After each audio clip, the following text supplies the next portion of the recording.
Hey guys, in this video I wanted to bring you a solo clear of the final boss of Inferno 5, and this allowed me to actually unlock Inferno 6 completely solo. So the name of this boss is Mulgaist the Molten, and he has 47,690 combat rating, and I was about 752 combat rating under this fight, which means that I was dealing 90% less damage and taking 905% more damage. So let's actually just take a look at the fight, and I'm going to go over the mechanics. So to start off the fight, you just have to kill a few mobs here, and then you get the cutscene.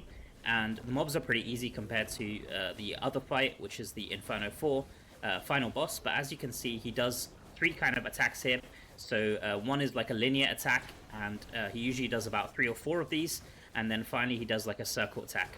And then he also has this laser attack here, which I'll also be going through. But basically throughout the whole fight, he's got these 2 linear attacks and the circle attack, as you can see. And pretty much any of these attacks takes about 80 to 90% of my health.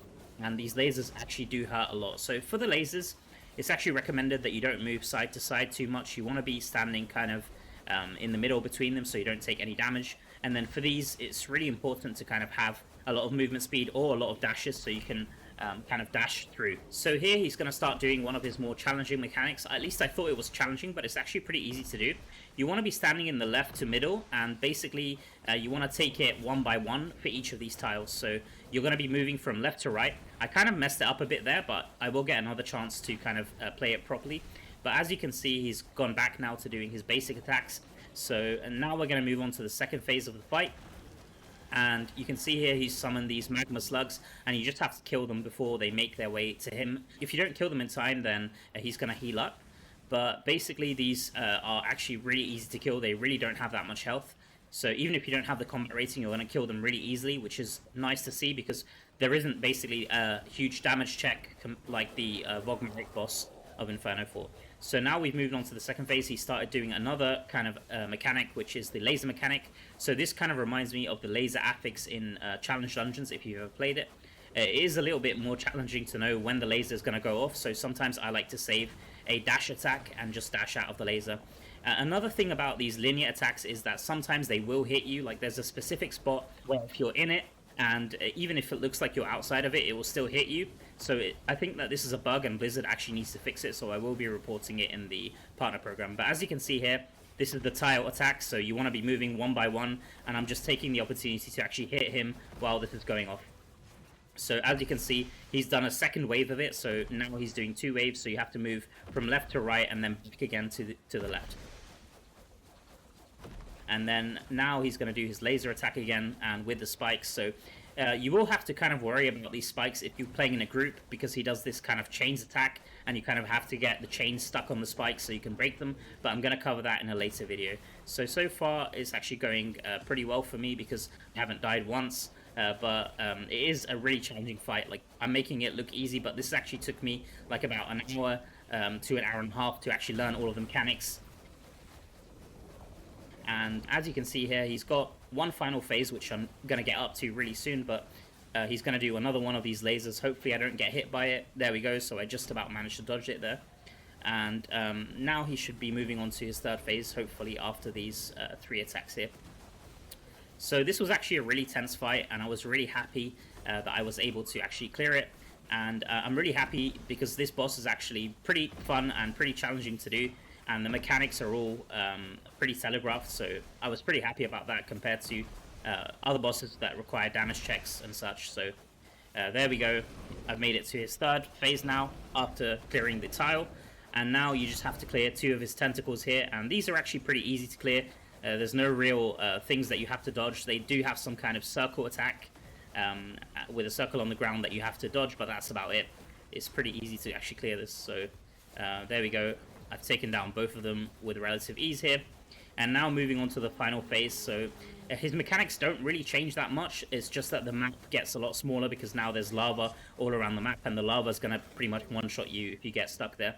So here he did another laser attack, just about managed to dodge it there. Sometimes it will take a lot of practice for you guys to actually be able to dodge these. And here he's doing kind of a variation of the tile attack, so it's just a single tile there that I had to dodge. And now here we go again. With the tile attack, he's doing it on a smaller map, which makes it a little bit more challenging. But for me, it was pretty easy to actually be able to do this after a little bit of practice. So there we go, guys. getting the last couple of hits here on the boss, and there we go. Just about managed to complete it there. So I was really happy about this because at least this gave me some kind of consolation since I didn't get the Challenger 400 first clear on my server. At least I did manage to get something with the Paragon 700 that I had. So there we go.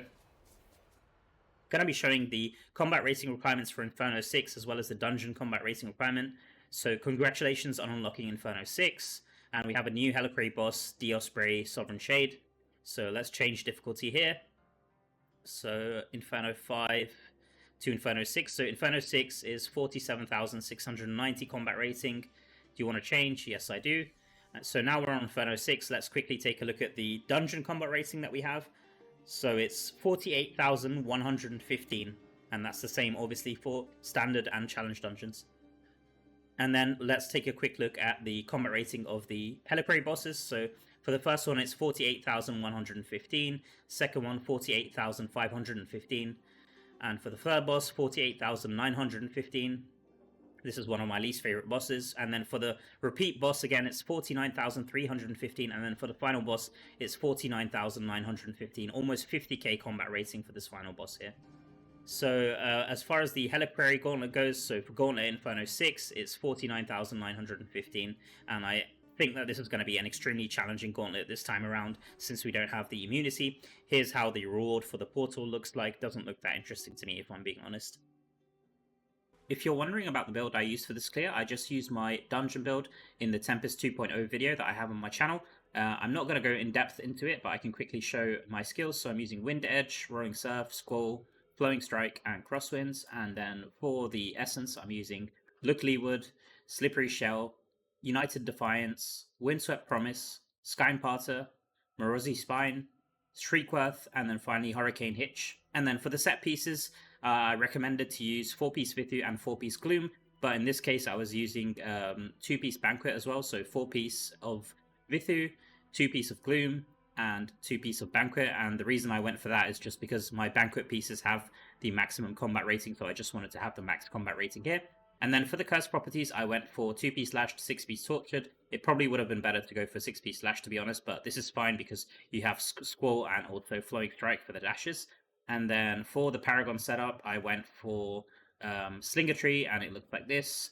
Some people also have decent damage with the Harbinger Tree, so either of those is fine. I think the most important thing is that you do go for a Savior pet, because this actually saved my life during the fight, so it's really important that you go for the Savior skill here, which grants you immunity. So that's about it for this one, guys. I am pretty happy that I was able to clear this completely solo by myself and didn't have to rely on any other players. So even though I wasn't able to get the Challenger 400 first clear on my server, at least this is some kind of consolation, I guess.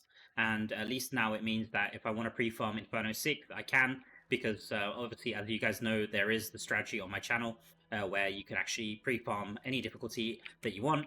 If you haven't checked that video, then I do recommend that you check that one out. But for now, I'm going to be signing off, and I'll catch you all in the next video. Peace.